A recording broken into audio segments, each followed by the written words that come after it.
संत रामपाल जी महाराज एक ऐसे महान संत जिन्होंने अपनी सतभक्ति, तत्व ज्ञान, करुणा और सेवा के बल पर समाज में नई मिसाल कायम की है। संत रामपाल जी महाराज की अगुवाई में उनके सभी सतलोक आश्रमों से समाज कल्याण के अद्भुत कार्यों ने समाज को सुनहरे भविष्य की एक नई उम्मीद दिखाई है। संत रामपाल जी महाराज से नाम दीक्षा लेने के बाद लाखों लोगों की लाइलाज बीमारियां जैसे कैंसर, एड्स आदि ठीक हुई। संत जी के ज्ञान से प्रेरित होकर उनके अनुयायियों ने लाखों यूनिट रक्तदान किया। संत जी ने लाखों बहन बेटियों का दहेज मुक्त विवाह करवाया।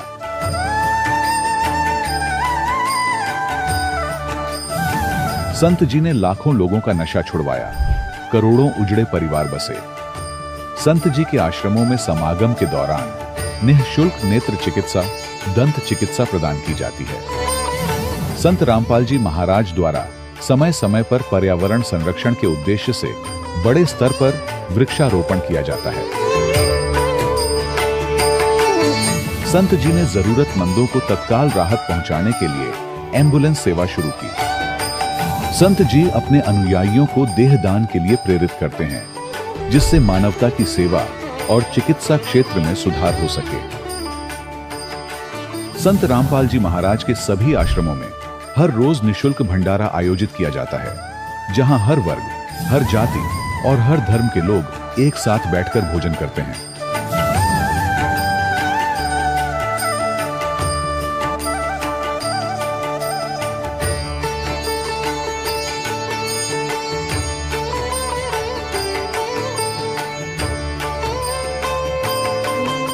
संत रामपाल जी महाराज की अन्नपूर्णा मुहिम ने गरीब और बेसहारा लोगों के जीवन में एक नई ऊर्जा और उम्मीद को जन्म दिया है।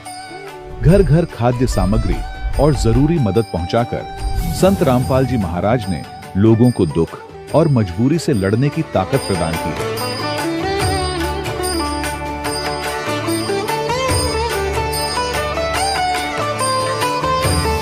संत रामपाल जी महाराज द्वारा गरीब लोगों के लिए घर बनवाने का अद्भुत कार्य एक ऐसी मिसाल कायम कर रहा है जो सदियों सदियों संत जी की उदारता और दया भावना के तौर पर जाना जाएगा।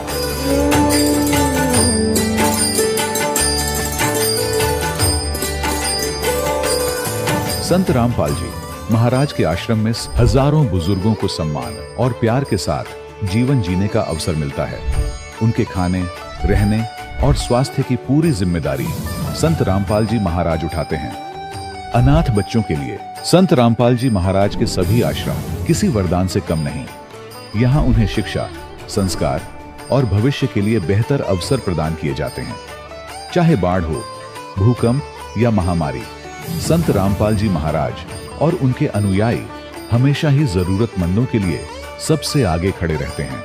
कोविड महामारी के दौरान संत रामपाल जी महाराज के आश्रमों से करोड़ों लोगों के लिए भोजन, दवाइयां और जीवन रक्षक सामग्रियां उपलब्ध कराई गई। चाहे गरीब की मदद हो या किसी शोषित और पीड़ित वर्ग के हक और सम्मान की लड़ाई, संत रामपाल जी महाराज ने हमेशा ही उनकी दबी आवाज को सरकारों तक पहुंचाया है और उन्हें उचित न्याय दिलवाने में अहम भूमिका अदा की है। समाज में आध्यात्मिक और सामाजिक मूल्यों के प्रति जागरूकता लाने में संत रामपाल जी महाराज हर कदम पर मानवता के सच्चे सेवक साबित हुए हैं। संत रामपाल जी महाराज का जीवन हमें सिखाता है कि सच्ची सेवा वही है जो निस्वार्थ भाव से की जाए। आइए हम भी इस महान सेवा के कार्य में इस महान संत से जुड़ें और संत रामपाल जी महाराज से नाम दीक्षा लेकर अपने जीवन को धन्य बनाएं।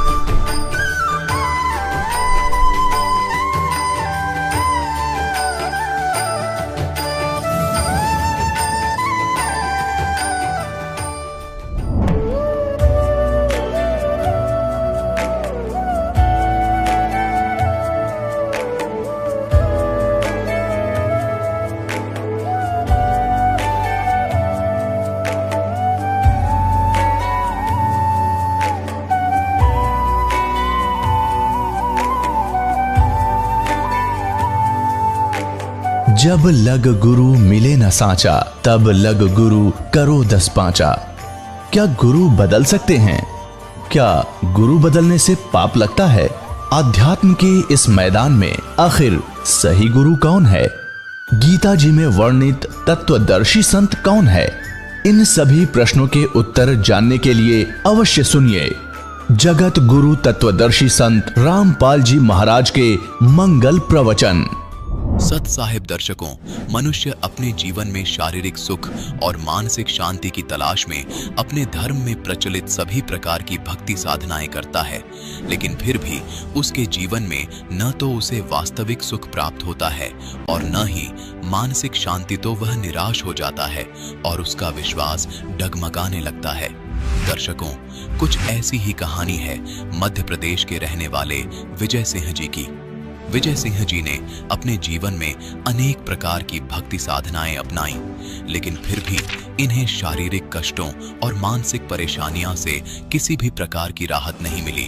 लेकिन दर्शकों, आज विजय सिंह जी का कहना है कि जब से मुझे संत रामपाल जी महाराज की शरण मिली है, तब से मेरे जीवन के सारे दुख और परेशानियां समाप्त हो गई हैं।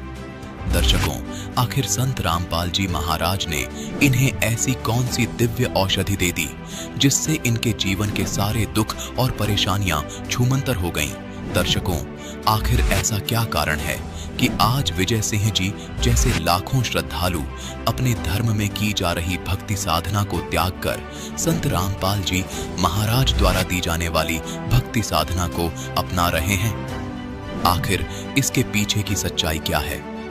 आइए सुनते हैं विजय सिंह जी की कहानी, उन्हीं की जुबानी। सर नमस्कार। सत साहिब जी। क्या नाम है जी आपका? दास को विजय राज सिंह चावड़ा बोलते हैं। विजय जी कहाँ से आए हैं आप? मैं गांव सिनोद, जिला रतलाम, मध्य प्रदेश से हूँ। संत रामपाल जी महाराज से कब जुड़े आप? जी, मैं संत रामपाल जी महाराज से सन 2013 में जुड़ा हूँ। अच्छा, उनसे नाम दीक्षा लेने से पहले आप कोई भक्ति साधना करते थे? उससे पहले किसी संत से ये नाम दीक्षा ले रखी हो आपने? जी, उससे पहले मैंने मंदिर पे जाते थे। हमारे गांव में प्राचीन मंदिर बना हुआ है षण्णेश्वर महादेव और वीर हनुमान जी का। वहाँ पर सुंदरकांड करना, भजन कीर्तन करना, बस यही हमारा दिनचर्या थी। उससे ज़्यादा कुछ जानते भी नहीं थे और कुछ किए भी नहीं। आप मध्य प्रदेश के रतलाम शहर में रहते हैं, आप हरियाणा के संत रामपाल जी महाराज से कैसे जुड़ गए? जी भगत जी, मेरे पापा जी जुड़े हुए थे पहले।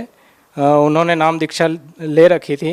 टीवी के माध्यम से उनका प्रोग्राम रोज देखते थे। मेरे पिताजी ने पहले मधु परमहंस जी से दीक्षा प्राप्त की थी, रांझड़ी वाले। तो वहाँ से भी भोपाल वगैरह से दीक्षा वगैरह ले रखी थी पापा जी ने। उसके बाद प्रवचन से जुड़े किसी भगत ने बताया कि एक ऐसे गुरु आते हैं इस पे टीवी पे जो शास्त्रों को खोल खोल कर ज्ञान बताते हैं। तो पापा जी ने वो चैनल ऑन किया, उसको देखना चालू किया। उसको करीबन एक साल भर, एक वर्ष भर देखा, समझ में आया। फिर पापा जी और भी गांव के भगत लोग वहाँ पे गए, सतलोक आश्रम सतगुरु रामपाल जी महाराज जी के चरणों में। वहाँ उन्होंने दीक्षा ली और घर आए। उसके बाद मुझे बोला कि तेरे को भी दीक्षा लेनी चाहिए, तू भी इसी में भक्ति में है, तू भी भजन कीर्तन करता है, ये ऐसा करता है, तो तू भी दीक्षा ले। तो अगले चक्कर जब अगला राउंड हुआ तो गांव वाले भगत जी के साथ में मुझे भी वहाँ सतलोक आश्रम भेजा गया और मैं वहाँ गया सतगुरु रामपाल जी महाराज के चरणों में। वहाँ मैंने दीक्षा ली। संत रामपाल जी महाराज से जो भी नाम दीक्षा लेता है, हमने बहुत सारे श्रद्धालुओं से बात की है, सभी का कहना है कि संत रामपाल जी महाराज से नाम दीक्षा लेने के बाद उनकी हर प्रकार की शारीरिक, आध्यात्मिक, मानसिक जो भी उनको जरूरत थी वो सभी पूरी हुई है। सर, आपको क्या लाभ मिले संत रामपाल जी महाराज से नाम दीक्षा लेने के बाद? भगत जी, मेरा बचपन से मेरे को चर्म रोग था करीबन 2-3 साल से, और उसका इलाज शुरू से ही, बचपन से ही चल रहा था। पहले इंदौर चल रहा था, रेगुलर डॉक्टर था मेरा सुभाष जैन करके, उसके साथ मेरा ट्रीटमेंट चल रहा था। उसके बाद वो एक्सपायर हो गए। उसके बाद मैंने अहमदाबाद, बड़ौदा भी दिखाया, वहाँ से भी मेरा इलाज चल रहा था। मतलब मैं बिना दवाई गोली के रह नहीं सकता था, तो वो इलाज चल रहा था। जब गुरुजी के शरण में सतलोक आश्रम गए, संत रामपाल जी महाराज के चरणों में, वहाँ से जब दीक्षा प्राप्त की उसके बाद मुझे ऐसा लगा हफ्ता 8 दिन 10 दिन में कि मतलब मेरे जितने भी फोड़े फुंसी शरीर पे थे अपने आप बिना दवाई गोली से ठीक हो गए। उसके बाद आज दिन तक मैंने कभी सन 2013 से जुड़ा हुआ हूँ, मुझे अभी तक कभी मैंने गोली नहीं खाई चर्म रोग के बारे में। सर और क्या लाभ मिले? जी, मेरा दास का एक बेटा है, 2 साल का जब था ये बेटा है, तो उसको एक GBS करके बीमारी हुई जिसके बारे में हमें कुछ भी पता नहीं था। तो उसको पहले वो सुबह जब उठा तो उसको ये लेटरिन बाथरूम करने गया तो वहाँ से चल के आया तो खड़ा नहीं हो पाया, गिर गया तो उसको फिर उठाया फिर गिर गया। ऐसे ही आसपास के डॉक्टरों को दिखाया तो उन्होंने कहा कुछ नहीं है, हो जाता है कभी कभी, हो जाएगा ठीक। जब दिन भर हो गया, जब रात हुई तो उसको कमर तक का अंग जो है वो काम करना बंद हो गया। पूरी रात को 5 बजे सुबह इसका शरीर मतलब हाथ और पैर सब काम करना बंद हो गया, जैसे कोमा में चला जाता है ऐसे हो गया। बस सिर्फ इसकी गर्दन हिलती थी। इसको भागते भागते हम इंदौर लेके गए बड़े डॉक्टरों के पास। ये मेरे पास एड्रेस है नोबेल हॉस्पिटल और ये इसके सब एक्सरे वगैरह हैं। इसको वहाँ डॉक्टर शरद थोरा को दिखाया तो उन्होंने बोला कि इसको GBS हुआ है। अब ये GBS क्या है हमको मालूम नहीं था, तो उन्होंने समझाई इस दी कि बेटा GBS एक 30,000 पॉपुलेशन में किसी एक को होता है, उसमें उम्र का कोई नहीं, किसी को भी हो सकता है। इसको जिसको कमजोरी देखता है उसको GBS ज़्यादा एकदम से लगता है, तो इसको GBS हुआ। अब तुम ये दुआ करो, ये प्रार्थना करो मालिक से, तुम्हारे भगवान से कि इसको हार्ट में ना घुसे। अगर इसका हार्ट अगर इसमें आ गया बीमारी में तो इसको बचाना मुश्किल है। मैं अपने बेटे के पास ही बैठा था ICU में, तो इसकी हालत मैंने देखी 3:45 बजे कि इसकी आंखें लाल हो रही है और ये रोने की कोशिश कर रहा ज़ोर ज़ोर से, वो ये हिल नहीं पाता है। तो मैंने डॉक्टर को बुलाया, डॉक्टर ने देखा आके तो उसने सब नली वगैरह निकाल के इसको ऊंधा उल्टा करके इसको खूब पीटा और वो जो वेंटिलेटर मशीन होती है उसमें वो पंप वगैरह होते हैं उससे उसको हवा दी हार्ट में, सब किया पर इसको कुछ भी नहीं हुआ। ये मतलब ऐसी आंखें फटी की फटी रह गई और ऐसा ही रह गया। तो डॉक्टर ने वापस इसको सुला दिया, उसके जो नली वगैरह डाल रखी थी अंदर वो निकाल के नई डाल के इसको वापस सुला दिया। तो जो उसकी मशीनें चल रही थी उसमें कुछ भी नहीं आ रहा था। तो डॉक्टर आपस में बात करने लगे, 2 डॉक्टर, एक सिस्टर और एक मैं ही था। तो मैं समझ गया कि बालक नहीं बचा।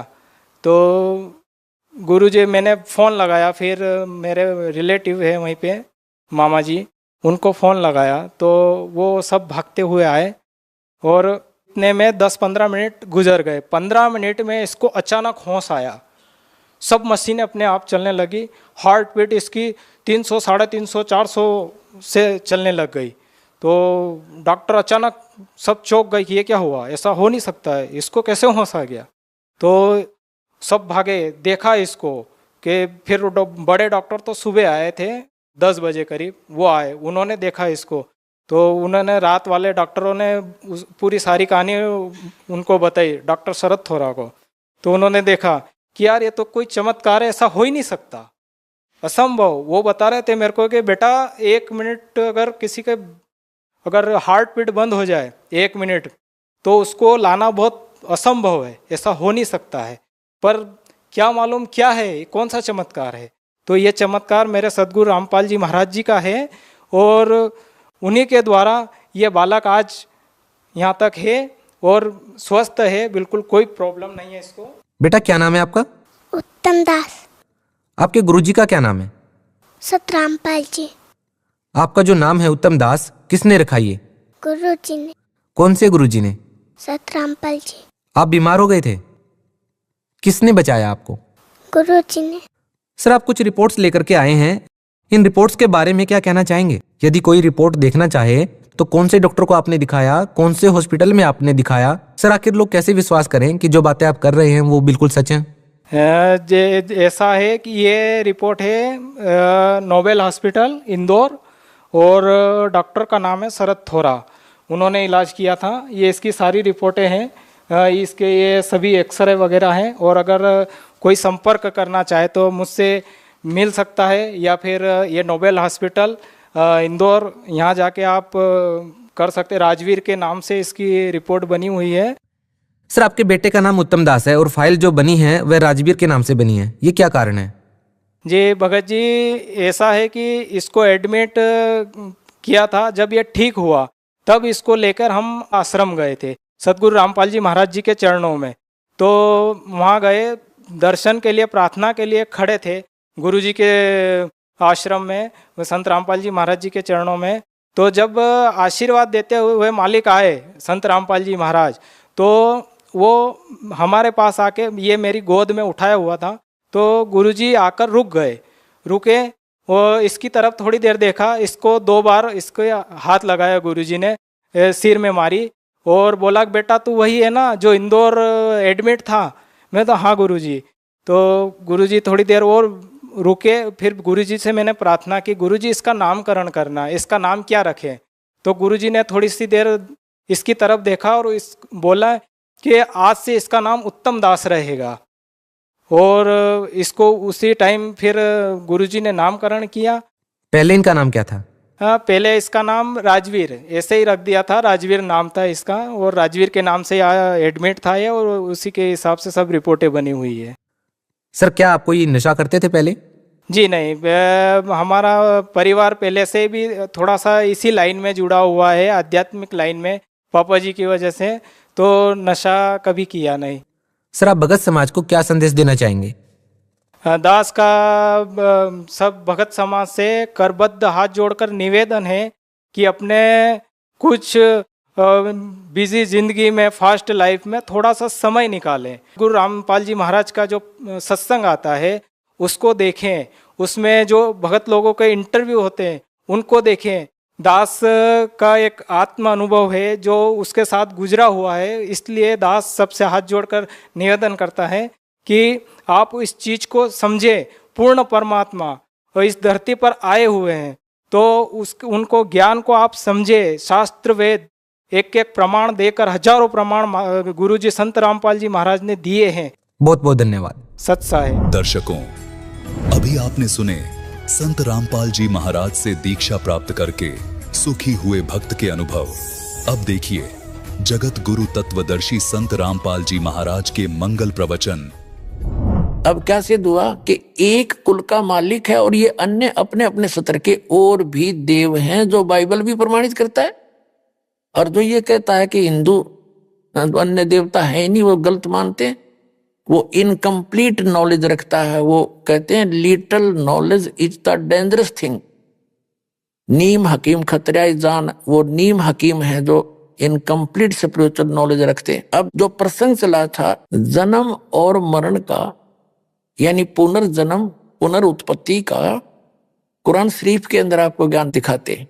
ये देखिएगा पवित्र कुरान शरीफ, और ये देखिएगा शेरवानी संस्करण है, प्रकाशक लखनऊ किताबघर, मौसम बाग, सीतापुर रोड। इतने ये 1969 की छपी हुई है, आज की नहीं, 1969 की अनुवादित है। वही अनुवाद आज तक चल रहा है। ये देख लीजिएगा, ये 17वां संस्करण 2008 में कॉपीराइट अधिकार। ये Lucknow Kitabghar, opposite bright Motors, मौसम बाग, सीतापुर रोड, लखनऊ। ये प्रथम संस्करण 1969 में छपा था, और ये 17वां संस्करण हम पढ़ रहे हैं आपके हाथों में। ये यहां से मुद्रित है। अब देखिएगा, ये है सूरत अंबिया, कुरान शरीफ सूरत अंबिया 21 नंबर, और इसकी आयत यहां से आते आते यहां आ गई है। यहां पर ये 100 होगी, ये वैसी टिप्पणी। इससे आगे फिर ये 551 552 पे चला गया कुछ अंश इसका। यहां पर ये 553 पे आ गया। इधर तो अरबी भाषा वाली है, इधर ये हिंदी है, इसलिए एक पृष्ठ ज्यादा बन जाता। 553 पे आ गए हम। यहाँ तो ये दूसरी शुरू होगी यहाँ पर हिज 22, ये तो यहाँ से शुरू होती है, यहाँ से, इसलिए वहां लिखी गई। इस 21 अंबिया की ये आयत यहाँ तक चल रही है, 103 समाप्त हुई, और ये 104 यहां से शुरू होती है आयत।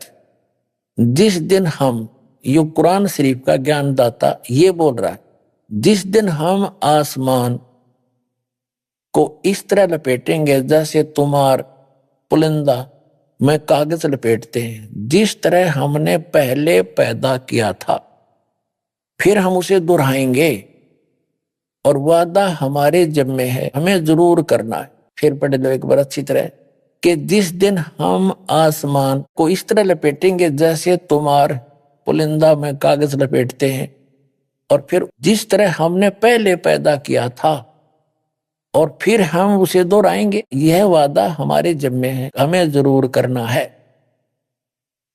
अपना तो ये बालकों के लेख हैं, इनको कोई समझ सकता है? तो एक इस 21 ब्रह्मांड के मालिक के कोड वर्ड हैं, चाहे कुरान शरीफ है, चाहे श्रीमद् भगवद गीता, चाहे वेद है।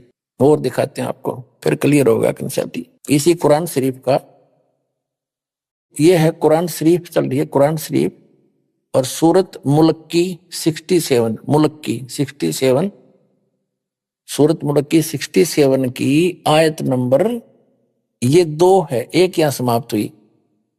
जिसने मरना और जीना बना, ये कहते हैं शुरू अल्लाह के नाम से जो निहायत रहम वाला बेहद मेहरबान है, ये एक नंबर है। उसकी बड़ी बरकत है, उस जिसके हाथ में आलम की सारी दुनिया की बादशाही है और वह हर चीज पर शक्तिमान है, समर्थ है। जिसने मरना और जीना बनाया, और ये का जन्म मृत्यु नहीं, जिसने मरना और वो कहते पुनर्जन्म नहीं, जिसने मरना और जीना बनाया ताकि तुमको जांचे कि तुम में कौन अच्छा काम करता है, और वह बड़ा बलवान और साथ साथ बड़ा ही अक्षमा करने वाला। ये सूरत मुल्क की 67 की 2 नंबर आयत में स्पष्ट कर दिया। जिसने जीना और मरना बढ़ाया जीना और मरना, जीना और मरना, पुनर्जन्म। और जैसा कि आपने सूरत अंबिया 21 आयत नंबर 104 में देखा कि वो कह रहा कि मैंने जैसे पहले पैदा किया था दोबारा फिर करूंगा पैदा। उसका भावार्थ ये है, फिर पढ़ने अच्छी तरह, उसका भावार्थ ये है, वो क्या कह रहा है कुरान शरीफ का ज्ञानदाता, कि पहले जैसे मैंने पैदा किया और फिर समेट लूंगा और फिर पुनः पैदा जरूर करूंगा। तो ये इसका अर्थ गलत लगा रखे हैं मरने और जीने का। इन्होंने क्या फाइनल फैसला कर रखा है, कुरान शरीफ के पढ़ने वालों को पूर्ण ज्ञान ना होने से इन्होंने डिसीजन निकाल लिया अपनी अल्प बुद्धि से, कि इसका अर्थ ये बनता है कि एक बार तो सभी मर ही रहे हैं, कब्रों में दबा दिए जाएंगे या जैसे भी तैसे, और फिर क्या होगा कि फिर कयामत आवेगी, प्रलय हो जाएगी, सब खत्म हो जाएगा, फिर मिट्टी से वचन से निकाल लेगा अल्लाह, और जिसने अच्छे काम करे वो जन्नत में और अल्लाह के अनुसार चले, जो अल्लाह के अनुसार जिन्होंने कार्य नहीं अपनी भक्ति की वो दोजख में फॉरएवर फाइनल कर दिया इन्होंने। और ये तो खुद कहता है जैसे मैंने पहले पैदा किए फिर करूंगा। अगर ये शब्द नहीं कहता कि फिर मैं दोबारा करूंगा, और मैं अपना पक्का वायदा करता हूं, यदि एक ही बार होना है तब फिर करूंगा, तो शब्द आना ही नहीं चाहिए। फिर देख लो कुरान शरीफ, फिर दोबारा दिखाते हैं आपको। कुरान शरीफ सूरत अंबिया 21 की आयत नंबर ये चलती चलती आ रही है, ये आगे ये 100, इसके बाद यहां आ जाती 553 पृष्ठ पर, मौसम बाग सीतापुर रोड लखनऊ से छपे प्रकाशन के। यहां देखिएगा 103 खत्म हुई, 104 नंबर आयत चली। जिस दिन हम आसमान को इस तरह लपेटेंगे, यानी कयामत के समय, जैसे तुम्हार यानी कागज का रोल बना दिया जाता है, लपेट लेते हैं, और जिस तरह हमने पहले पैदा किया था उसी तरह हम दोहराएंगे, फिर पैदा करेंगे, और वायदा हमारे जिम्मे है, हम जरूर करना है। अब देखो अब क्या स्पष्ट हो गया। यदि जो ये निष्कर्ष निकाले बैठे मुसलमान भाई कि एक बार कयामत आवेगी तब तक ये उस कब्रों में फट रहेंगे, तेरा गजब, ये कोई ज्ञान है? वास्तविकता क्या बता रही कुरान शरीफ की? ये वही है कि जैसे कयामत आओगी प्रलय होगी, उसके बाद फिर दोबारा सृष्टि रची जाएगी, पुनर्जन्म होगा सबका कर्म अनुसार। कुरान शरीफ तो ये कहना चाहती है, ये गलत समझ रहे हैं, इनको ज्ञान नहीं है बिल्कुल भी। अब इससे नहीं कोई नू कहेगा इसका तजुर्मा गलत कर दिया, तजुर्मा अनुवाद ठीक ना कर रखा होगा, सारा मैं दिखाऊंगा। कुरान मजीद दिखाता हूं, ये देखिएगा कुरान मजीद, ये सिर्फ नाम नाम का अंतर है, लेख ज्यों का त्यों है।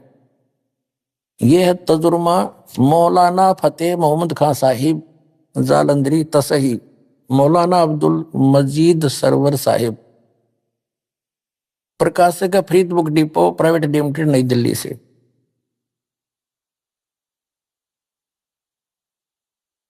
यही है सारा कुछ, वही है। ये 2006 में छपा है, 982 पृष्ठ है, ये यहां से प्रकाशित है, दरियागंज नई दिल्ली से। इनके फोन और फॉक्स नंबर। अब आपको दिखाते हैं, ये है सूरत अंबिया कुरान मजीद, नाम ना बदल रखा है, शरीफ कहो चाहे मजीद कहो कोई अंतर नहीं है।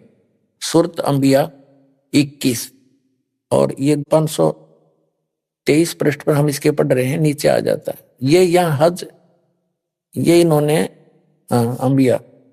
अब यहाँ आ जाते हैं हम आगे अगले पृष्ठ पे, 104 आयत पर पहुंचेंगे।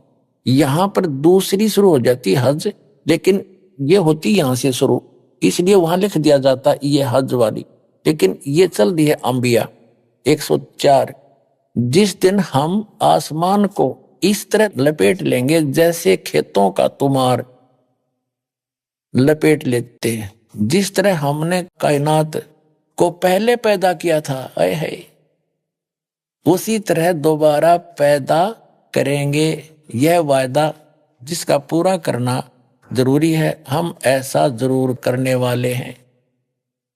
ओगिन इनका जो सिद्धांत है, इन मुसलमान भाइयों ने इस कुरान शरीफ को ठीक से ना समझ के वो गलत निष्कर्ष निकाल रखा है कि बस इनका फाइनल ये है कि चलते रहेंगे, मरते रहेंगे, कब्र में दबाते रहेंगे, और जब कयामत आएगी फिर यानी सब कुछ नष्ट हो जाएगा, आसमान भी इसने कह दिया समाप्त कर दूंगा, तो रहेगा क्या फिर? तो फिर कहते हैं फिर ये फिर सबको जीवित करेगा अल्लाह। उनकी अपनी सोच वो गलत है, वो सोच, और फिर सदा के लिए वो स्वर्ग वाले स्वर्ग में, निकम्मे वाले नरक में, फिर दोबारा जन्म होना नहीं। और ये कहते हैं इस कायनात को पहले की तरह मैं फिर से उत्पन्न करूंगा, फिर पैदा करूंगा, ये मेरा पक्का वायदा। एक और दिखाता हूं, ये देखिए कुरान अनुवाद दिखाता हूं आपको, ये देखिएगा, ये मुख्तसर तफसीर एस नूल बयान तर्जमा मौलाना मोहम्मद जूनागढ़ी, तफसीर हाफिज सलाहुद्दीन यूसुफ, हिंदी तर्जमा व तरतीब मोहम्मद ताहिर हनीफ, और ये दारुसलाम प्रकाशक के वितरक। इसमें इन्होंने अपने हिसाब से कर रखे, यहां से उल्टी साइड से चला है, यहां से चले हैं ये एक नंबर यहां से शुरू होती है, हम जैसा भी अपने इस पर आ जाते हैं। ये देखिएगा, ये है सूरत अंबिया 21 और 571 पर, ये 570 उल्टा चला, इसमें 70 उधर 71 है, और ये 104 नंबर आयत है। जिस दिन हम आकाश को इस तरह लपेट देंगे जिस तरह रोल के कागज पंजी का लपेट दिए जाते हैं, और हमने पहली बार पैदा किया था उसी तरह दोबारा करेंगे, यह हमारा मजबूत वादा है और यह हम जरूर करके रहेंगे। ठीक हो गया, जिस तरह हमने पहले पैदा किया था उसी तरह फिर करेंगे। इब जैसे आपने कुरान शरीफ फिर से देखिएगा, ये कुरान शरीफ फिर दिखाते हैं आपको, इसके ये वही है, ये कुरान शरीफ वही है। फिर देखिएगा, क्योंकि इसका समझना घना जरूरी है आपके लिए। कुरान शरीफ सूरत अंबिया 21 और यहां इसकी सूरत यहां आ जाती है 104। ये देखिएगा 553 पृष्ठ पे 103 या समाप्त हुई। जिस दिन हम आसमान को इस तरह लपेटेंगे जैसा तुम्हार पुलिंदा कागज लपेटते हैं, यानी बंडल बना देंगे, जैसे रोल बना दिया जाता है, जिस तरह हमने पहले पैदा किया था फिर हम उसे दोहराएंगे और यह वादा हमारे जिम्मे है, हम जरूर करना है।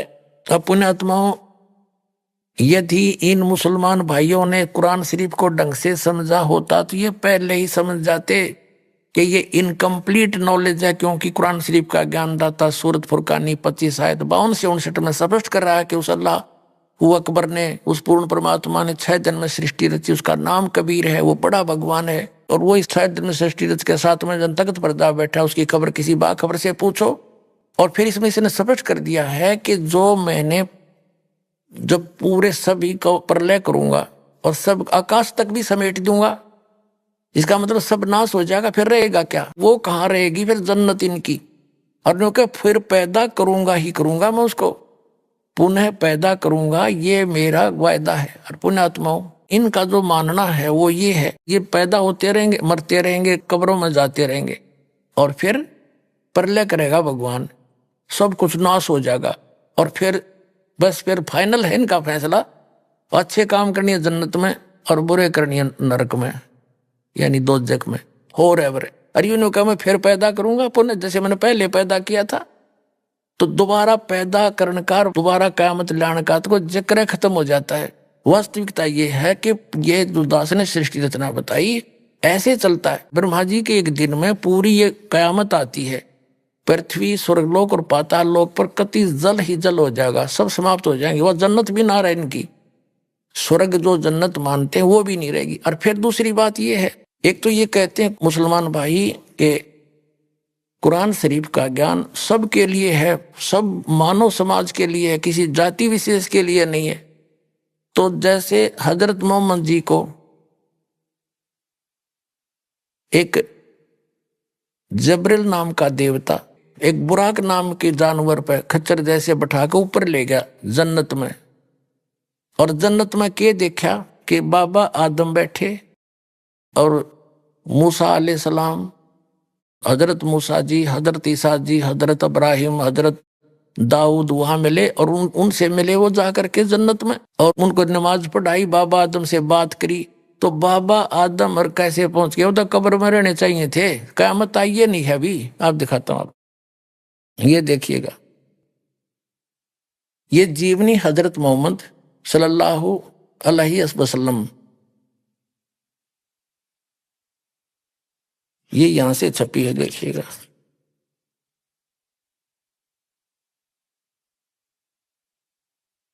मोहम्मद इनायतुल्लाह सुबहानी, अनुवादक नसीब गाजी फलाई, मकरजबी मकतबा इस्लामी पब्लिशर नई दिल्ली से। यहां देखिएगा, जीवनी हजरत मोहम्मद सल्लल्लाहु अलैहि वसल्लम हिंदी, इस्लामी साहित्य ट्रस्ट, प्रकाशन नंबर 81, सर्वाधिकार प्रकाश का अधीन।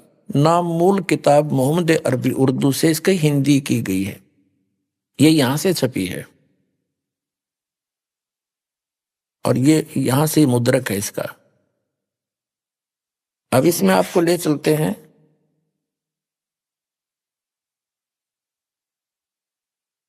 थोड़ा सा दिखाएंगे, ज्यादा नहीं, संकेत बहुत है समझदार को। 164 पृष्ठ दिखाते हैं इस पुस्तक के।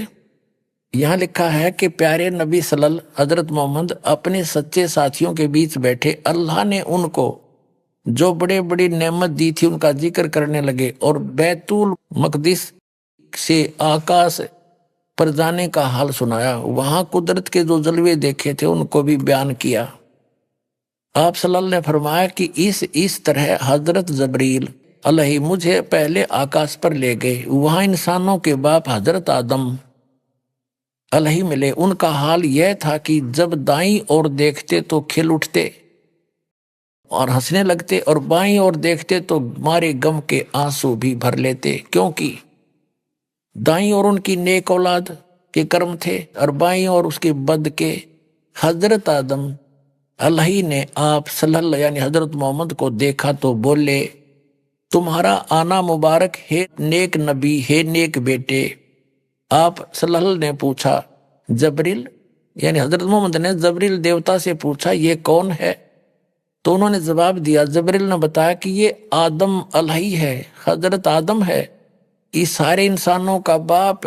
फिर जबरील अलैहि आपको दूसरे आकाश पर ले गए। अब देखो, एक तो इस तरह ये सिद्ध होगी कि जिस जन्नत में ये कुरान शरीफ के आधार से ये तो नमाज आदि पढ़कर जाना चाहते हैं, उस जन्नत में वहां गए हुए प्राणी कितने सुखी। बाबा आदम को ये सुप्रीम मानते अपना, और वो जन्नत में बैठा है, एक बार तो रो रहा है, एक बार हंस रहा है। क्योंकि अब देखो इनकी यह थ्योरी भी गलत सिद्ध होगी कि जब क़यामत आओगी, जब वह सारे पैदा किए जाएंगे, इतने इसका वहां रहेंगे। अब बाबा आदम की सारी संतान ऊपर जा रही, और ये हजरत ईसा, हजरत मूसा, हजरत अब्राहिम, दाऊद, और ये सारे ऊपर बैठे। अब दिखाते आगे। तो कहने का भाव ये है कि तू वो उस जन्नत ने के चाटे, वहां भी दुखी वो आदम, कभी रो रहा है कभी हंस रहा है। क्या इसी को जन्नत कहते हैं? यह साधना गलत है। जहां ये जाते हैं वो ये काल का लोक है, ये पितर लोक है, और वहां एक तरफ पितर लोक है, एक तरफ स्वर्ग है, एक तरफ नरक है। वो बहुत बड़ा क्षेत्र है। तो ये पितर लोक में बैठे हैं सारे, तो वो खा के वो जन्नत, जहां वहां भी दुखी। इनका हेड ऑफ द डिपार्टमेंट हजरत आदम वहां बैठा, कभी रो रहा है कभी हंस रहा है। इसी को जन्नत कहते हैं। कहते हैं वहां दुख नहीं। इस तो बड़ा दुख और क्या होगा, सुख का सांस नहीं वहां पर। अब इसको जन्नत कहते। देखो प्यारे नबी सल्लल्लाहु अपने सच्चे साथियों के बीच बैठे थे, ये सारा बता दिया। उन्होंने फरमाया कि मुझे पहले आकाश पर ले गया, वहां इंसानों के बाप हजरत, पहले आकाश पर इंसानों के बाप हजरत आदम अलही मिले। उनका ये हाल था कि जब दाईं ओर देखते तो खिल उठते, स्वर्ग की तरफ देखे तो अच्छी संतान को देखकर हंसने लग जाते, और बाईं ओर देखते तो मारे गम के आंसू भर लेते। क्योंकि दाईं ओर उनकी नेक औलाद के कर्म थे, बाईं ओर बद के निकम्मी के। हजरत आदम अलही ने आप सल्लल्लाहु यानी हजरत मोहम्मद को देखा और बोले, तुम्हारा आना मुबारक हो नेक नबी, नेक बेटे। अब जब आप सल्लल्लाहु ने पूछा जबरील ये कौन है, तो जबरील ने जवाब दिया, उन्होंने जवाब दिया कि ये आदम अलही है, सारे इंसानों का बाप। फिर जबरील अलही आप सल्लल्लाहु को दूसरे आकाश पर ले गए, फिर तीसरे पर, फिर आगे बढ़ते गए। आप सल्लल्लाहु जिस नबी के पास से गुजरते ये मनमोहक शब्द कानों में गूंजते, तुम्हारा आना मुबारक है नेक नबी है नेक भाई। इस तरह आप सल्लल्लाहु सातवें आसमान पर पहुंच गए। वहां हजरत अब्राहिम अलही मिले और देखते ही बोले, तुम्हारा आना मुबारक हो है नेक नबी है नेक बेटे। आप सल्लल्लाहु आगे बढ़े और आगे बढ़े और बढ़ते गए। रास्ते में सौंदर्य के रूप भी देखे, प्रकोप के दृश्य भी, हजारों फरिश्ते भी नजर आए। ये हजारों देवता भी हैं, उनके भी, मुसलमानों के भी देवता, फरिश्ते माने देव और सजदे में पड़े हुए रब का गुणगान कर रहे थे। बढ़ते बढ़ते आप अल्लाह के सिंहासन के करीब पहुंच गए, पर्दे के पीछे। वहां आप सल्लल्लाहु पर और आप सल्लल्लाहु की उम्मत पर 50 नमाज दर्ज हुई। वापस आए तो हजरत मूसा अलही के पास से गुजर हुआ, क्योंकि कहा कि क्या फर्ज हुआ उम्मत पर। उन्होंने देखते ही पूछा। ये कहने का भाव यह है कि वो 50 नमाज दी, वो पर्दे के पीछे से बोलता ये काल है, कभी सामने नहीं आता किसी के। श्रीमद् भगवद गीता अध्याय नंबर 7 के श्लोक नंबर 24-25 में कहता कि अर्जुन मैं अपनी योग माया से छुपा रहता हूं, मैं कभी किसी के समक्ष नहीं आता। ये मेरा घटिया अटल नियम है या विनाशी नियम है। ये पर्दे से पीछे बोल रहा है निराकार बताओ। फिर पर्दे की क्या जरूरत थी, जब निराकार होता तो वो सामने क्यों नहीं आता? भगवान कोई चोर है क्या? वो भगवान तो यहाँ आता है, हमारे साथ साथ फिरते रहते थे। अल्लाहू अकबर, काशी माँ 120 वर्ष रह कर गए, वो हमारे सच्चे भगवान। ये तो गुप्त रहता है, ये तो चोर है एक किस्म का। अपना तुम आगे देखो, इसी पर हम चल रहे 165 पृष्ठ पे कि यहाँ देखो कहते हैं ये 5 नमाजें, लेकिन सबाब इनका 50 का ही है, मेरे फैसले बदला नहीं करते। 5 पर रोक दी नमाज, 50 के स्थान। ठीक है। पूरी रात बीत गई और आप सल्लल्लाहु के प्यारे साथी बैठे रहे। ये जो अपनी आत्म कथा जो ऊपर देखा वो बता रहे थे हजरत मोहम्मद जी, वो देखना। पूरी रात बीत गई और आप सल्लल्लाहु प्यारे साथियों बैठे रहे। आप सल्लल्लाहु ने आकाश पर जो दृश्य देखे थे, खुदा की कुदरत के और जो जो जलवे नजर आए थे, उन्हें आप पूरी दिलचस्पी के साथ सुना रहे थे। साथी मजे ले लेकर सुन रहे थे। आपने जन्नत में जो कुछ देखा, या उनकी जन्नत, आपने जो जन्नत में जो कुछ देखा वह भी बयान किया। और नेक साथियों को खुशखबरी दी, जन्नत में यह नेमतें तुम्हारा इंतजार कर रही हैं। ओए होए, अब देखो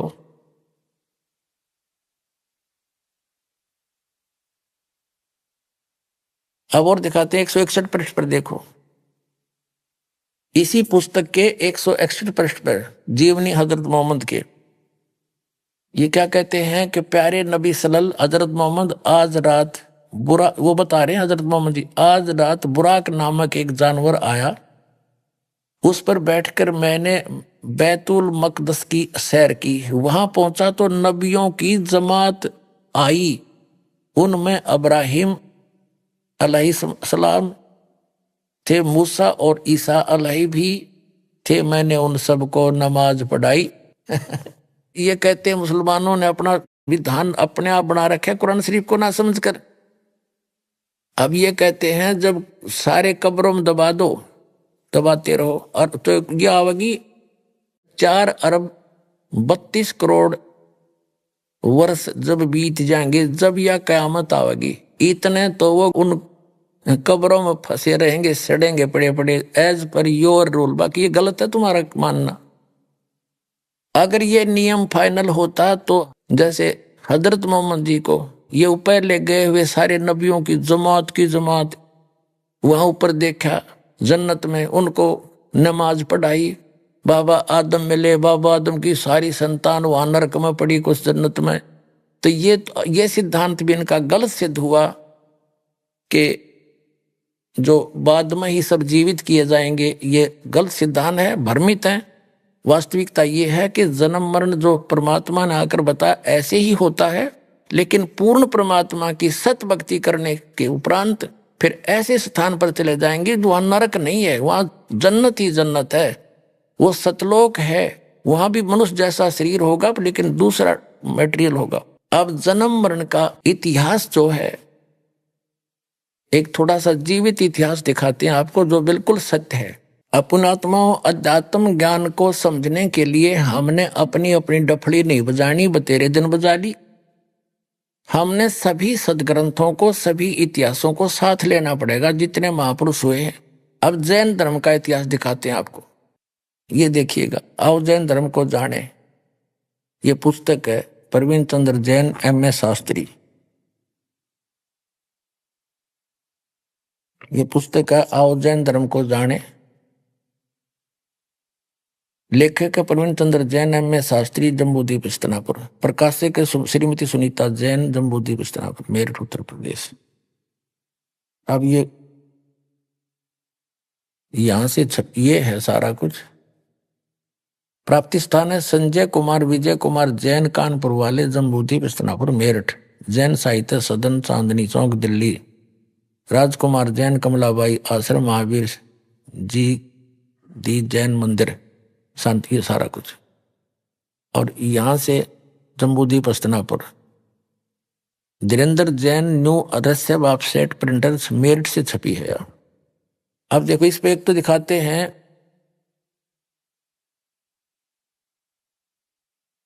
इसके 154 पृष्ठ पर आपको ले चलते हैं। ये देखिए इसके 154 पृष्ठ पर दिखाते हैं आओ जैन धर्म को जाने। इन्होंने क्या बताया है कि भगवान श्री आदिनाथ यानी ऋषभ देव को इस्लाम धर्म में भगवान आदिनाथ को क्या माना गया है? उत्तर है बाबा आदम। ऋषभ देव जी जो जैन धर्म के प्रवर्तक हैं, वो मृत्यु के उपरांत बाबा आदम के रूप में प्रकट हुए। पुनर्जन्म नंबर 1 हुआ सिद्ध। और बाबा आदम भी फिर कब्र में होना चाहिए था जो हजरत मोहम्मद ऊपर मिले। हजरत अब्राहिम, हजरत मूसा जी, हजरत ईसा जी भी कब्र में पाने चाहिए थे, अब वहां ऊपर मिले उनको। तो इनका विधान ये गलत है कि कब्रों में तुम्हें दबाया जाएगा और क़यामत आओगी जो जिंदा करा जाएगा, अरबों वर्ष तक उसमें छेड़े जाइयो। यह आपका विधान है, कुरान शरीफ का नहीं है। कुरान शरीफ स्पष्ट कहता है कि दोबारा पैदा करूंगा, और पहले भी किया था, ये मैं वायदा करता हूं। तो पुनर्जन्म होता ही रहता है यहाँ तो। अब आगे देखो, एक पुनर्जन्म का और जबरदस्त इतिहास दिखाते हैं। ये देखिएगा 293 पृष्ठ से हम चलते हैं। श्री महावीर भगवान के अन्य कौन कौन से नाम हैं? अन्य 5 नाम है: वीर, अतिवीर, सम्मति, महावीर एवं वर्धमान। अब हम इसको 17 पृष्ठ पर आगे। अब श्री महावीर भगवान के जीवन का कथन कहां से आरंभ होता है? उत्तर देते हैं पुरुरवा नामक भील की पर्याय से। पुरुरवा नामक भील कौन था? उसने क्या किया? पुष्कलावती देश की पुंडरी कीणी नगरी में वो भीलों का राजा था। उसने सागर सेन मुनि से मद मास मधु का त्याग व्रत लिया था, जिसे आजीवन पालन किया था। श्री महावीर भगवान का जीव पुरुरवा भील की पर्याय से कहा गया।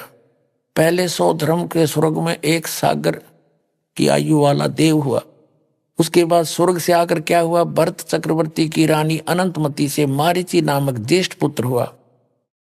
फिर उसके बाद कहाँ हुआ? मारीची ब्रह्म स्वर्ग में देव हुआ। ये मारीची कौन है?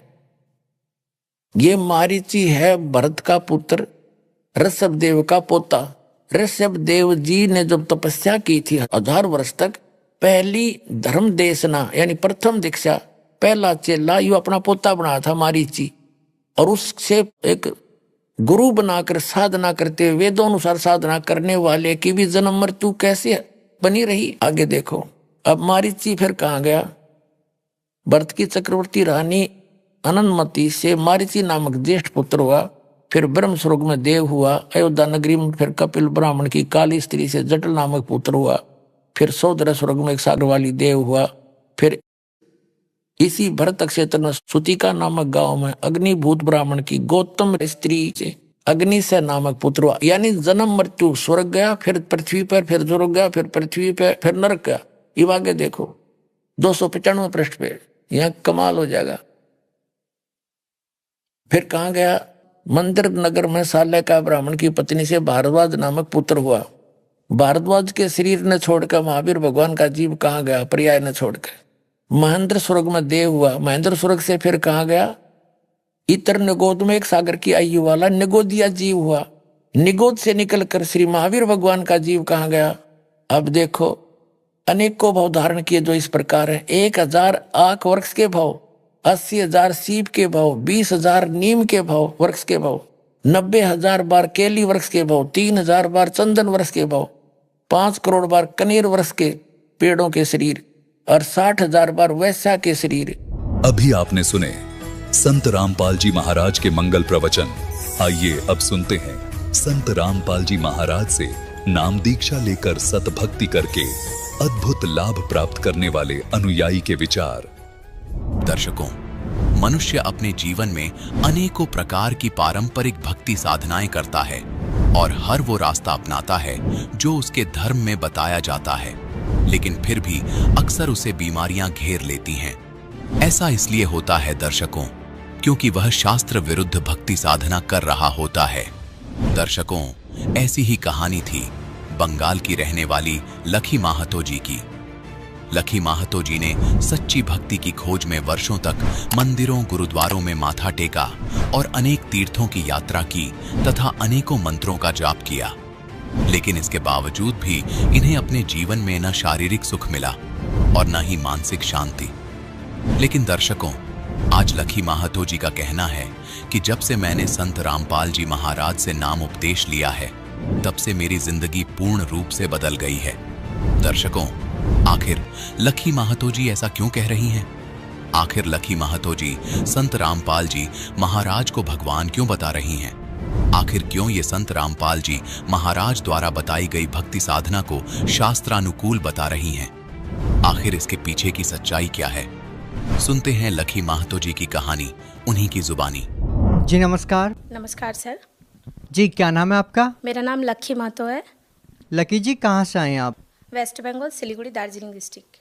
संत रामपाल जी महाराज से नाम दीक्षा लेने से पहले आप क्या भक्ति साधना करते थे? ऐसे तो जगत की सारी भक्ति करती थी। ब्रह्मा, विष्णु, महेश, दुर्गा, लक्ष्मी, शिव जी, गणेश जी की पूजा करती थी जी।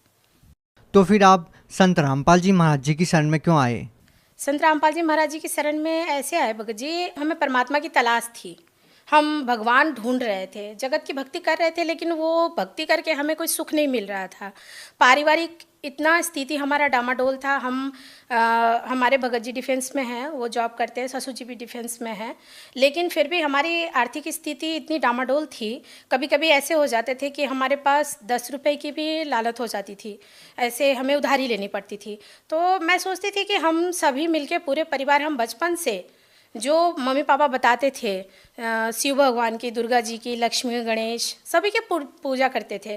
तो मैं यही सोचती थी कि इन भगवानों की भक्ति तो मैं कर रही हूँ, लेकिन मैं इतना दुखी क्यों हूँ, मुझे ये समझ में नहीं आता था।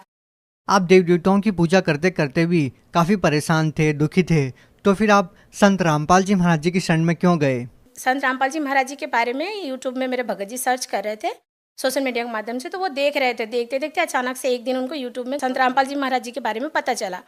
तो संत रामपाल जी के महाराज जी के बारे में पता चलने के बाद उन्होंने धीरे धीरे पता किया, चैनल पे सत्संग सुनने लगे। तो हम सत्संग में इंटरेस्ट हम लोगों को पहले से थी, हम लोग जगत के सत्संग जया कुमारी जी और सब ऐसे बहुत सुनते थे।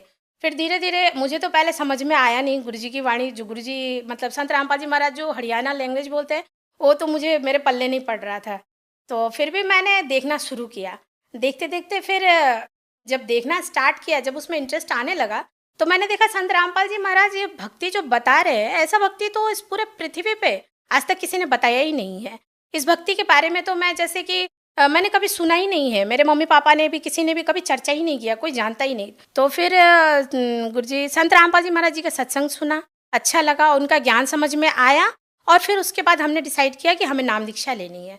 तो फिर हमने 12 जुलाई 2021 को संत रामपाल जी महाराज से नाम दीक्षा लिया। आपने संत रामपाल जी महाराज जी से नाम दीक्षा लेने से पहले उनके सत्संग सुने, उनका ज्ञान अच्छे से समझा कि ऐसा ज्ञान तो कोई भी संत नहीं बता रहा। तो हम आपसे ये जानना चाहेंगे कि संत रामपाल जी महाराज जी के ज्ञान में आपको ऐसी कौन सी बातें लगी जो बाकी संत महंत नहीं बताते? देखिए, संत रामपाल जी महाराज ऐसी भक्ति बताते हैं। सबसे पहला तो शॉकिंग चीज़ ये लगा कि उन्होंने बताया ब्रह्मा विष्णु महेश के भी माता पिता होते हैं और उनके भी दादाजी होते हैं। ये तो सबसे पहला क्वेश्चन है जो कभी सुना ही नहीं था, आज तक किसी ने बताया नहीं था। तो संत रामपाल जी महाराज जब सत्संग करते हैं तो वो सत्संग में खुल के पूरे ग्रंथ के साथ, वो पूरे प्रमाण के साथ दिखाते हैं, गीता में कि वेद में, पुराण में, हर चीज़ में दिखाते हैं संत रामपाल जी महाराज। ये इस नंबर के साथ लिखा हुआ है कि देखो उनका भी माता पिता है, दुर्गा उनकी माता है, और हम लोग जो साधना करते हैं वो गलत साधना है। तो सीधी सी बात है, अगर हम पूजा पाठ ही गलत करेंगे तो हमें तो लाभ नहीं मिलेंगे, उसके बदले तो हमारी हानि होगी। तो इसीलिए समझ में आया कि हाँ, संत रामपाल जी महाराज जो बताते हैं वो भक्ति साधना सही है। जैसा कि आपने बताया कि पहले जो साधनाएं आप कर रहे थे, उन साधनाओं को करते करते भी आप परेशान थे, दुखी थे, लेकिन हम आपसे ये जानना चाहेंगे कि क्या जब आपने संत रामपाल जी महाराज से नाम दीक्षा ली और उनके द्वारा दी गई भक्ति की, तो फिर आपके जीवन में क्या बदलाव आए? जी सर जी, लाभ तो ऐसे गुरुजी ने बहुत दिए हैं, संत रामपाल जी महाराज ने, जिसमें मैं आपको छोटे छोटे लाभ बताती हूँ गुरुजी के। जैसे कि सबसे पहला लाभ तो ये है कि मैं इससे पहले अपने मतलब गुरुजी से नाम दीक्षा जैसे मैंने 12 जुलाई 2021 को लिया, उससे पहले तो मैं जगत की भक्ति करती थी, ब्रह्मा विष्णु महेश की भक्ति करती थी। लेकिन संत रामपाल जी महाराज से नाम दीक्षा लेने के बाद मुझे पता चला कि असली भक्ति क्या होती है। वो भक्ति लेने के बाद मुझे हार्ट में प्रॉब्लम था, डॉक्टर ने मुझे बता दिया था। मैं कोई भी छोटी से छोटी बात सुनने से मुझे टेंशन हो जाती थी, घबराहट हो जाती थी, और मैं साल भर ऐसे बताऊं कि मैं बहुत ज़्यादा बीमार रहती थी, क्योंकि मुझे 2010 में टीबी हो गई थी, और उसके बाद मेरे 2 सीजर, लाइशन वगैरह। तो डॉक्टर मुझे बताते थे कि आप रेस्ट में रहिए। तो मैं सोचती थी कि अब घर में बच्चों का काम भी करना है, अगर रेस्ट में रहूं तो फिर काम कौन करेगा। तो मैं अक्सर बीमारी रहती थी, और बच्चे बोलते थे, तो मेरे बच्चे छोटे छोटे उम्र से उन्होंने घर में काम करना स्टार्ट किया। तो लेकिन जब मैंने संत रामपाल जी महाराज से नाम दीक्षा लिया और सच्ची भक्ति शुरू की, तो आज मैं संत रामपाल जी महाराज की दया से शारीरिक मेरी कोई परेशानी नहीं है, कोई बीमारी नहीं है। और दूसरा है मानसिक, मैं घर की मैं बड़ी बहू हूँ। सासू माँ की डेथ हो गई 2018 में।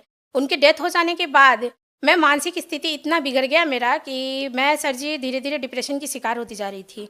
तो इसीलिए जब हम पे जिम्मेदारी बढ़ने लगी तो हमारा मतलब मैं बहुत ज़्यादा परेशान हो गई। परेशानी से मुझे ऐसा लगने लगा कि अब मैं कहाँ जाऊँ, किसे ढूंढूं, किसके पास। तो संत रामपाल जी महाराज जी से हमने परिवार में 4 लोग नाम दीक्षा ले लिया और परमात्मा की भक्ति कर रहे हैं। भक्ति करने से हमें बहुत सुख मिल रहा है। मानसिक स्थिति आज वैसा कोई भी टेंशन नहीं, कितना भी बड़ा से बड़ा परेशानी आ जाता है, ऐसे घबराहट सी नहीं होती है। और तीसरा लाभ ये है कि जैसे पहले भी वही काम करते थे, भगत जी तो डिफेंस में नौकरी करते हैं। पहले पैसा कहाँ आता था, कहाँ जाता था, उसका कुछ समझ नहीं आता था। लेकिन आज ऐसी गुरु जी की दया हो गई है, संत रामपाल जी महाराज जी की, कि आज पता चलता है, आज अगर कोई चीज़ करना हो तो पहले से वो अरेंज किया रहता है कि हाँ हमें क्या करना है। पैसे की कोई कमी नहीं है। और पहले हम पैसे के लिए कोई छोटा मोटा जॉब, काम, नेटवर्क मार्केटिंग वगैरह बहुत कुछ ऐसे करती थी मैं। तो मैं सोचती थी कि मेरी 2 लड़की है, जैसे बिहारी घर में बोला जाता है 2 लड़की है तो उसकी शादी करने के लिए इतना दान दहेज चाहिए, कहाँ से आएगा, ऐसा सभी चलता। तो सोचती थी कि चलो कुछ साइड अपना बिजनेस कर लिया जाए।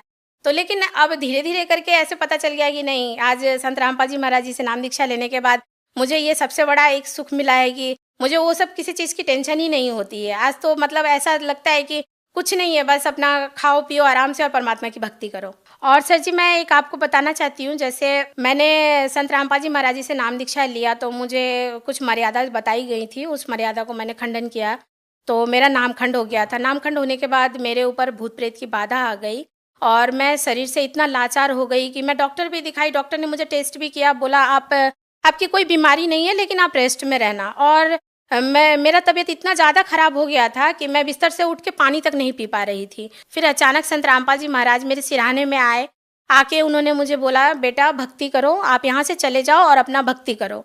परमात्मा संत रामपाल जी महाराज जी ने मुझे दर्शन दे के ये बात बताया। मैंने सुबह उठा और अपने भगत जी को बोला भगत जी हमें यहाँ से चलना चाहिए, गुरु जी का आदेश है। और जैसे ही मैं अपने घर, जहाँ मैं सिलीगुड़ी बागडोगरा में रहती हूँ, वहाँ जब मैं आई और अपने रूम में जैसे ही मैं खड़ी हुई, मुझे लगा कि मेरे शरीर में कोई बीमारी ही नहीं है। इस तरीके से वो डॉक्टर्स की दवा आज तक रखी हुई है लेकिन मुझे वो खाने की ज़रूरत नहीं पड़ी। तो संत रामपाल जी महाराज जी से नाम दीक्षा लेने के बाद आज बहुत सुख है। जो सुख मुझे दिया है वो सुख मैं जगत की भक्ति करके कभी नहीं मिल पाता मुझे। देखिए आप भी एक महिला हैं और आपने बताया कि आपकी 2 बेटियां हैं और संत रामपाल जी महाराज के बारे में ये कहा जाता है कि वो अपने अनुयायियों को बहुत ही सिंपल और साधारण तरीके से विवाह करने के लिए बोलते हैं और वो दहेज लेने के लिए बिल्कुल मना करते हैं। क्या ये बात वाकई में सच है? संत रामपाल जी महाराज जी का समाज सुधार में बहुत बड़ा योगदान है। जैसे कि देखिए आज संत रामपाल जी महाराज जी ने जो मिशन चलाया है नशा मुक्ति के, जैसे कि आज दारू, शराब, मांस, आज देखिए बहुत सारे घर में ऐसी ऐसी माताएं बहनें हैं जो बहुत दुखी हैं, जिनके हस्बैंड आज शराब पी के आते हैं, उनको मारते हैं, पीटते हैं, बच्चों को घर से निकाल देते हैं। और जिनके 2-2, 4-4 लड़कियां हैं, आज वो लोग बहुत दुखी हैं कि इनकी शादी में हमें इतना दान दहेज देना होता है। जैसे कि मैं, इवन मेरे हस्बैंड जॉब करते हैं लेकिन फिर भी मैं बहुत दुखी थी, क्योंकि मेरे हस्बैंड हमेशा ये कल्चर करते थे कि लड़कियों की शादी कैसी होगी, नौकरी तो कर लिया लेकिन कुछ रखा नहीं। तो मैं खुद बहुत दुखी थी। तो संत रामपाल जी महाराज जी ने जो मिशन चलाया है, हमारी पूरी चिंता खत्म कर दी गुरु जी ने, कि हमें बस लड़कियों को अच्छी तरीके से पढ़ाना लिखाना है और उनको अपने काबिल बनाना है। और जैसे ये दहेज प्रथा जो है, तो संत रामपाल जी महाराज जी ने जो ये मिशन चलाया है, ये मिशन कोई छोटा मोटा मिशन नहीं है, बहुत बड़ा मिशन है। संत रामपाल जी महाराज जी जो भक्ति बताते हैं, जो मंत्र, जो साधना देते हैं, बहुत बड़े से बड़े, जिनका भी कुछ भी नशा, कोई भी सा भी नशा रहे, वो नशा मंत्र लेने मात्र से ही छूट जाता है। आप भगत समाज को क्या संदेश देना चाहते हैं? संदेश तो गुरुजी संत रामपाल जी महाराज देते हैं। मैं बस हाथ जोड़ के उनसे यही विनती करती हूँ, जगत के सभी हमारे भाई बहन हैं, तो आप सभी अपना समय व्यर्थ ना करें और संत रामपाल जी महाराज जी से नाम दीक्षा लेके सद्भक्ति करें और अपना मानव जीवन कल्याण करें।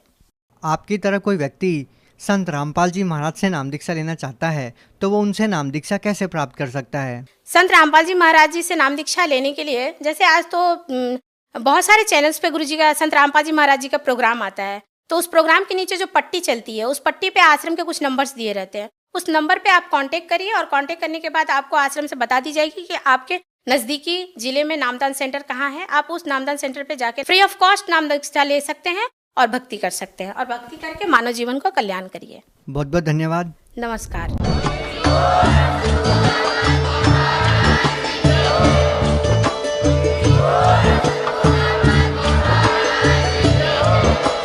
आप सुन रहे थे जगत गुरु तत्वदर्शी संत रामपाल जी महाराज जी के मंगल प्रवचन। अधिक जानकारी के लिए विजिट कीजिए हमारी वेबसाइट www.jagatgururampalji.org।